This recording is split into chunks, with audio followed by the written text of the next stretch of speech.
Hello, I'm Tara Ledesma, And I'm Andy Ledesma. and we're your hosts of the Gapers Delay podcast. And welcome to episode 7, where we're going to talk about work and jobs.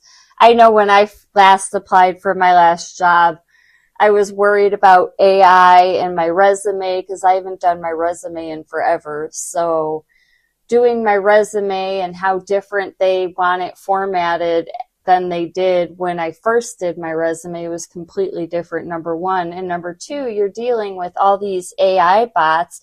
And what I seem to have found interesting and what I think I bitched to you about was the qualifications for some of these lower end jobs were almost ridiculous. Like the requirements seemed ridiculous to me. And it was like, you know, they did say that some of these job sites are, some of these posts looking for people for employment are actually like scamming, phishing. So, I mean, I applied for a few jobs. It didn't work out for me. I chose not to take the job. Yeah, but going back, I started at McDonald's. For my parents, it was 16, get a job, so I went right to McDonald's. How about you?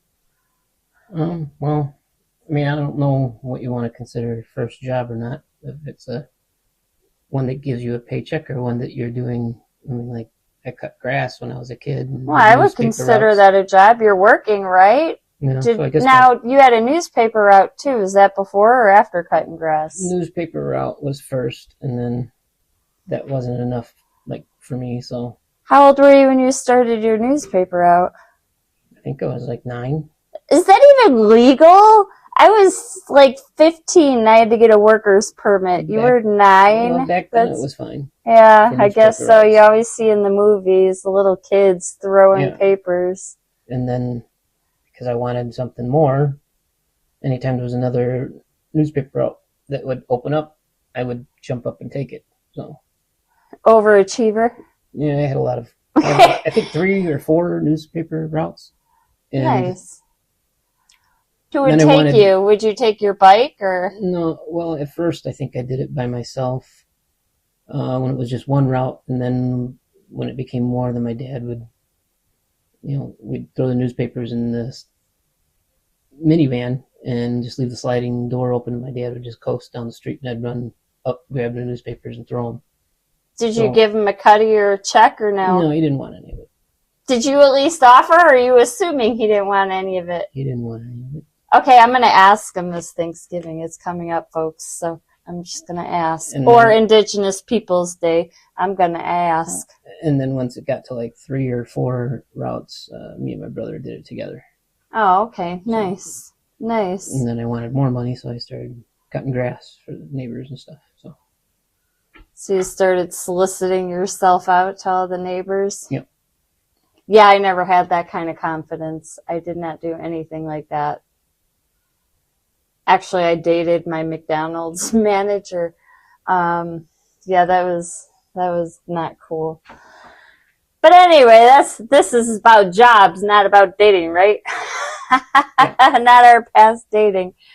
But yeah, it's funny because didn't you have like a food job too? Didn't you have a job that was in the food industry as well? Yeah, I worked at KFC. KFC, how long did that last? Only a few months. Only a few months? Why? Because I didn't have any interest in doing it. No. Oh. Even though I was really good at it, and they cut the crew down from 3 or 4 people down to 2. Oh my. Shout out to KFC though, good food. I'm not gonna lie. Did you eat the food while you were there? Were you eating it? Yeah, I would be too, I'm not even gonna lie. I love the potato wedges. I just grab a handful of potato wedges and eat them when there was nobody around. Disclaimer, this is not a paid plug, just so you know. That's great. Yeah, I think you got into when I met you, you were doing floors. I don't know you as a grass cutter or a newspaper person or anything of that nature. I know you, or KFC. I know you as a floor guy. The floor man, even way back then. Yeah. Well, yeah, I got started doing that because my neighbor's friend, who he grew up with, which they both grew up in the same neighborhood I grew up in, had a flooring company. His house burned down, so he was a union carpenter, and he asked him if he wanted to help build his house since he was laid off, and he asked if he could bring somebody as a helper, and thought of me, so because he knew I wanted to get in the trades. So Now, how did you know him? Just through the neighborhood? He was one of my neighbors. Oh, just as a neighbor? Okay, yeah, cool. And I kind of looked out for his kid for him, so. Oh, that's cool. That's cool. Stopped him from getting hit by I think it was a ComEd truck once. Jeez Louise. Yeah. He was going to go run out in front of it, and I stopped him. That's crazy. So he hired you for sure. Did you get a raise? That wasn't his kid. That was the guy who got me. Oh, I see. Okay, I see there. what you're saying. His friend Okay. brought me over to the guy's house that burned down. So you were definitely highly recommended. Yes. And I know that worked out because I personally know you still talk to the floor owner to this day. So that's cool. We were like the next generation because it was him, and then also one of my friends who was the same age as me, his dad was one of their friends also. So it was kind of a close connection. That's cool. That's a good way to get started. My serious job I got through my senior year of high school. It was, you can get out of high school half of the school day and go to work and get paid for it. And I thought, well, that's a great idea. So I got into that line, and they aligned me with a corporation that actually did like the red and white radio antenna towers, which was a really cool job. It was monotonous, but cool. I did appreciate the people that I met. I think I introduced you to some of the employees that I worked with in the field service line. We did have one that I remember losing. Did you go to the funeral with me on that? Yeah, I met him once before he died. Yeah, I made sure he seemed like a pretty cool dude. So I wanted you to meet him while he was in town before, he went on to field service work. Cause I would, let these guys know what I needed from their paperwork to get their stuff into payroll and process. So these guys would go all over the world and work on these radio antenna towers, and some very close connections were made. And the connections I made, I definitely brought my husband in, and he met a lot of people too. And there was a lot of good people in that line of work. It was definitely, aside from, like I mentioned in a previous podcast, there were a lot of joke emails that I did keep. We'll discuss whether those will be disclosed at a later date, but it was a fun environment. There was this one guy, I remember I used to tell you that I worked with, he always smelled like garlic. Yeah. Yeah. But then you read and they say that garlic is really healthy for you. So, but man, did that come out that guy's pores. Whoo-wee. Yeah. Well, I have probably one of the most interesting first stories that I have in my line of work was my boss had hired one of my buddies and then another guy from the neighborhood who I kind of knew. We weren't I didn't know him really well, but my boss was friends with his parents, so he hired him. And he decided to let me and the other two guys go out on our own. And I was lead guy. He came up to me and asked me how to make a cut, and I told him, and he did it completely wrong, and he wound up cutting his finger off. I would say that's completely wrong. Yeah, dangling by a little bit of skin. Oh, I don't think we're gonna have to change the rating on this. And, all right, but I asked him prior to doing it, I'm like, well, you're comfortable with a table saw, right? And he goes, yeah, I took shop class in school. So, okay, so you know all the safety things to do, right? Oh, yeah. I go, because if not, I'll show you. And he was insistent that he was fine, and obviously he comes running around the corner. And you know, Oh with his finger my. dangling and blood just dripping out everywhere. So I'm assuming y'all got him to a ER, right? Yeah, so I told my other buddy, because I didn't want to just up and leave all the tools here by themselves. We were in a rough neighborhood, you know, and so the other guy knew how to drive sticks. This was an old box truck, milk truck, like, you know, with stick shift. I'm like, you know how to drive stick, right? He goes, yeah, okay. Go to the nearest gas station, find out where the nearest hospital is, and get him there. Once you get him there and he's situated, come back and get me. I'll have all the tools ready, and we'll load up, and we'll go back over there and, you know, maybe take him home. I don't know what's going to happen. How traumatized was the other driver when he came back? He wasn't. No? I know who you're talking about. That's why I But asked. the other I don't interesting assume thing him is to be. he went all the way out to the truck. They had it started. He was about to back out, and the guy was like, whoa, wait, I need my cigarettes. Came running back in. The guy with no finger? Yeah, well, I mean, it was dangling. And Oh, the just dangling finger guy needed a cigarette. Yeah, he really needed a cigarette. Oh. So he came well, running back. I mean, I guess in a stressful condition, Yeah. they say that, you know, smokers. It helps calm him down. Yeah. Yeah. So maybe I guess he needed it. But then he got more blood all over the raw hardwood floor. Oh, good grief. Yeah, so now we're worried about the floor, not the finger. Okay. I mean, floor. not really, but it's still like, what the hell? Well, raw hardwood floor, I would imagine that would stain pretty quick. Yeah, I mean, you have to sand it a little deeper, but it'll come out. Oh, okay. Oh, floor expert here. I think I remember sanding it out. Oh my goodness. So he's a crime scene cleanup guy too. Yeah, a few weeks later we came back and we sanded the floor, so I think I helped. I don't remember. Oh my goodness. Yeah, all my gory stuff came from when I worked for my 14 years at 911. But that's a completely separate podcast episode, possibly in the future. If one of my 911 people want to do it with me anonymously, you're more than welcome. Let me know. I have no plans yet, but in the future. But yeah, I have had a lot of gory stories there, but that's like I said, a whole another podcast. But that's crazy. Yeah, it is. That's the most craziest one I got, really. I mean, other than me getting bit by a router, you know. Oh yeah, I remember that phone call. I remember that phone call. Yeah. I was routing out a hole in a floor on a dark stage, you know, and it's like a theater stage, so everything's black.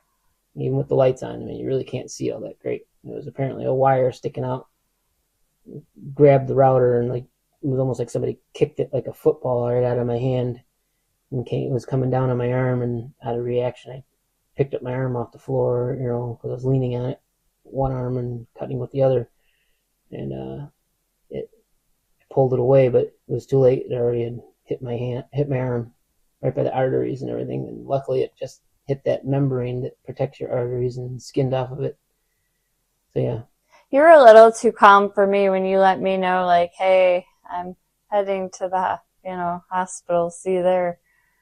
That was a little crazy for me. And you'd think I'd be used to it considering my 911, but it just kind of blew my mind how calm you were. So kudos to that. Either you work well in shock situations or... Yeah, I think I'm fine in shock situations. I mean, I did freak out at first, and I instantly seen the flesh just hanging there. Okay, again, details. Changing I put my arm up against my dirty pant leg, union carpenter for and I ran out to the hallway. Which the 911 in me wants to say everybody use a clean piece of clothing, put it on the wound, and do not remove it until you are at emergency services. Not even to put a clean new one on it because you don't want to ruin the clot. Leave a clean... Yeah, well, I didn't have anything near me that was clean. Well, there wasn't a bathroom nearby? No. I had to put pressure on it right away because I was afraid it was going to bleed out. I didn't know if I hit arteries at that point or not. So I go out to the hallway. You gotta do what you gotta do, right? And there's a carpenter working, and I said, call me an ambulance. He goes, why? I go, got bit by a router. And he goes, where? I go, where do you think? He goes, oh my God. So he calls the superintendent. Superintendent comes over there. They're talking, and then Why are they talking and not calling an ambulance? Well, they already called the ambulance. Oh, okay. He's freaking out, the superintendent, and he's like, well, let's see it. I got to see it. And I'm like, no. He goes, oh, I want to see if you hit an artery or a tendon or anything. I go, no, it's not bleeding right now, so I don't want to. And they're like, oh, come on, we got to see it. No, like, you don't remove it. Well, People I do did. not. I did. And I was like, well, I'm not going to look. And I put my arm out, and I was like, didn't feel any blood running down my arm, so I look and I go, oh, it's just a flesh wound. Good grief. And I laughed about it. Never remove it for anybody. You know better. Whatever. No, don't whatever. It wasn't you even know bleeding better. at all anymore. Listen. Because it basically got cauterized because the my goodness. router bit was hot because I already cut out 5 holes. Yeah, I'm sorry for those that are eating right now. It basically just burned me, and that's why it hurt more like a burn than a cut. Because that's what it was. It was a burn. Yeah, I know that picture was sent out to some people. Yeah. They had the pleasure of seeing that. That was, something. I think my best throwaway job was giving out brochures at O'Hare Airport. It was for family, I guess.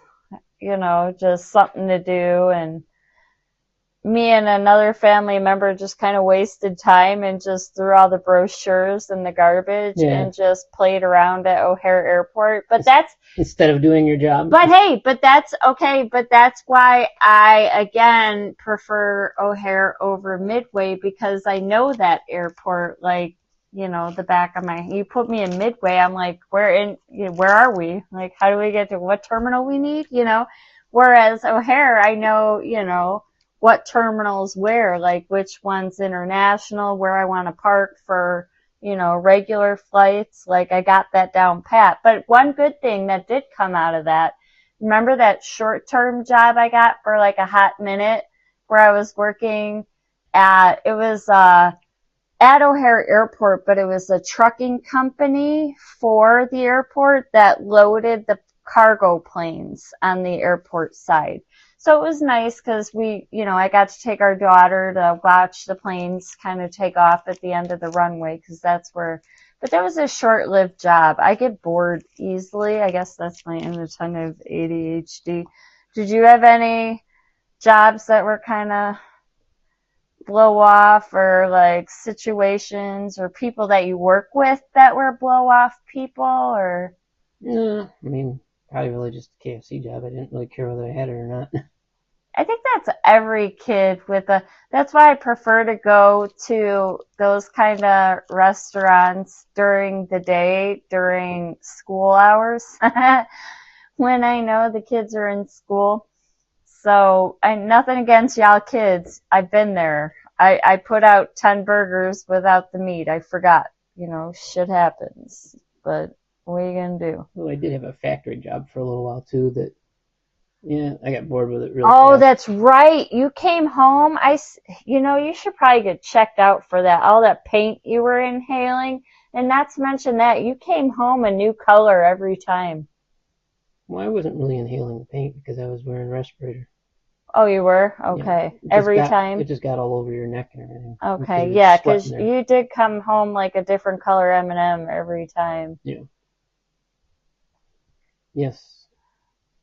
That was, so factory work was that your only factory job? I can't remember. Yeah. I thought you worked 2 factory, or did you go back once? Did you go back twice? No. Or no, you just had the one factory job. I realized factory jobs were not for me. I can't stand staring at the same wall. I think it's the repetition. The same 5 things over and over and over. It's the repetition. I think that's why flooring was good for you and 911 was good for me, because you never know what you were up against, had to fix or deal with, blah, blah, blah. Right. So it's seeing different people going different places. Right, exactly. Doing different things. I mean, even though it's all flooring, but there's so many different things in flooring you can do. I managed over the years to do most things in flooring, so. Well, I mean, pretty much everything in flooring. You're the only person I know that has a wood Bible. So I've never met anybody in my life that has a literal wood Bible in their possession. About wood, no. Yeah, no. A Bible that's made of wood. No, let's clarify. It's literally, it says wood Bible on it, and it's all about wood. And not that wood, like flooring hardwood. Well, any type for of wood. For you sick-minded people. Hey, I'm just... Like carving wood and stuff. There like you that. go. Right. Just all types of wood. Pretty much all its species. And what's funny is anytime we would play a game or a drinking game and like a category would come up, he would always choose types of wood. Yeah, because I know so many of them. Nobody else knows. I had like 3, and the biggest argument was like whether bamboo was wood or not. No. Well, that's, an argument, like I said. It's a grass. It's anyway. 2 jobs I walked into because I was an asshole. Both of them convenience stores, 2 separate locations. I just, was frustrated that they didn't have anything in stock and nothing was clean. And the first one, offered me a job and I said, okay, fine, I'll take it. And then same with the second one. I walked in, same thing, and they offered me a job and I said, fine, I'll take it. So it was, kind of just stumbled upon. So I did work the convenience store circuit for a hot minute in my part-time work life. So that was kind of uneventful for me. But most of my time was just, like when we opened the flooring company, when the market crashed in 07-ish, and it was switching from like what? For my flooring business? Yes. No. Or no, flooring in general, like work in general, like plumbers, like everything was going from residential to basically commercial, not industrial. The union was getting out of the residential. Right, that's what I'm going for. That's what I was trying to say. They were going more commercial than residential during the 07 market fall. Yeah. So while you're in working residential and that crashes and then our house is crashing and everything's crashing, and that's when, I find out my sister is, not doing well with her cancer. Like that was definitely a crazy time, to be, because I was working 911, running, the flooring company at the time, raising Kaylee. But I have to admit, you did good. We had that thing going. They say after the first year, that's a big telltale sign. And we went, 7 years? So almost 7 years. Yeah, so that's in the worst economy in right. life. So that's something to be, that speaks volumes. So most people wouldn't survive that long, but it wasn't easy, and I just had enough when it was busy and commercial, and I had an opportunity to go in commercial in the union. I just said, screw it. And then I closed up the company, shut it down, and then you went back to work for the union. Because technically you were my employee. Yeah. When we were, that. right. I was your boss, bitch. Sure. Sure. Hey, listen, that makes you did I or did I not get out on a job site to see what you did? I'm not that kind of person that's gonna sit in an employee position and not know what the people are doing in the field. I came out and I edged a floor. Did I or did I not? Yeah. And it was probably one of the harder floors to edge. Yeah, because it was shellac finish. Yeah, and you didn't tell me that. Well, I didn't know it was, because I didn't see the floors. Oh, you just... Yeah, because it was a two-hour drive away. Oh, my. 2.5-hour drive away. They didn't send pictures? More than that. I think it was like a 3.5-hour drive. They sent pictures, but you don't know. Yeah, but I just based it off of the age of it, and I assumed it could be shellac. So I just remember thinking, like, why on your first day of doing this did you say, I'm going to do this for the rest of my life? Like, I was done. The paper kept gumming up over and over. Nothing was coming off the floor. Everything was sticky. It was my knees, my back. But I did it. I'm just saying it's not for me. Mm-hmm. I don't know why you're like, yes, I'm going to do this. This is for me. That's insane. That's hard work. I like a challenge. Yeah, apparently that's a challenge, sir. Yeah, well, I still do it, so. Yeah, well, I'm liking that you're taking on socials in a bit and your YouTube page and having fun with your parody account and expanding your acting and imitation skills because there is something there. I mean, you did get what was it? I tried out for Robin in the movie Batman. And that was how long The ago? Dark Knight. The Dark Knight? Yeah. Oh, I was like a teenager. I think I was like 15. And how did you find out about that? My karate instructor said I should try out. Karate. Yeah. Nice.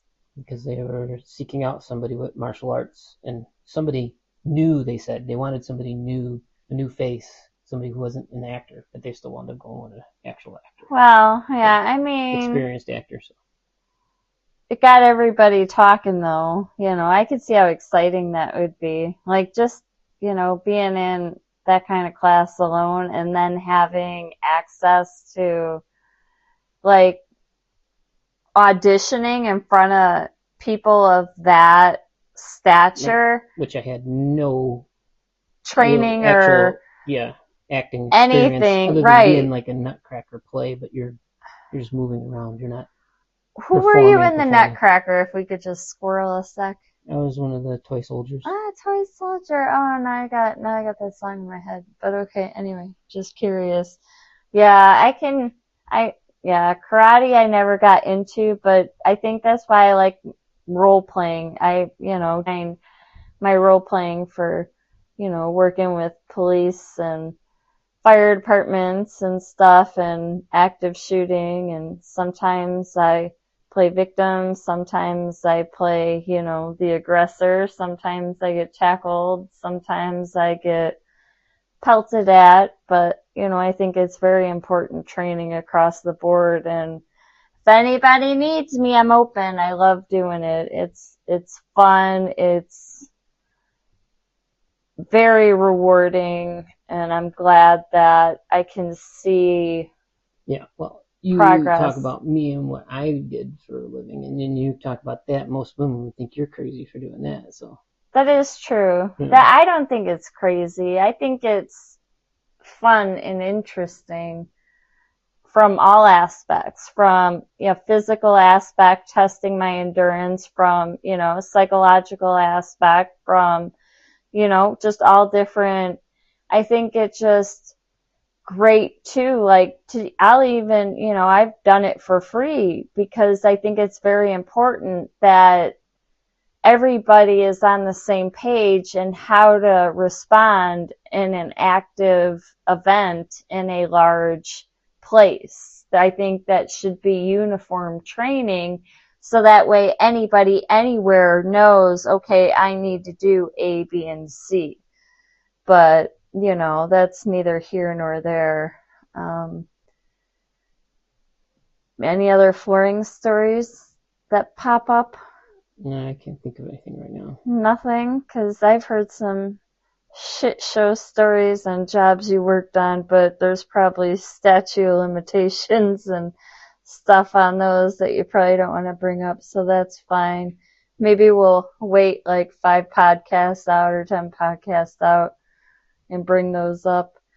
But outside of, I think the only other job we didn't mention was Boogie Heads. When my mom passed away, we took over Chicago Boogie Heads and finished up her clientele list, and then did Relay for Life and stuff and donated the funds back, which is great because now that I'm doing podcasts and I publish 2 books, go to Amazon and search my name, Terra, Terra, space Ledesma, and you'll find my 2 books. Feel free to purchase.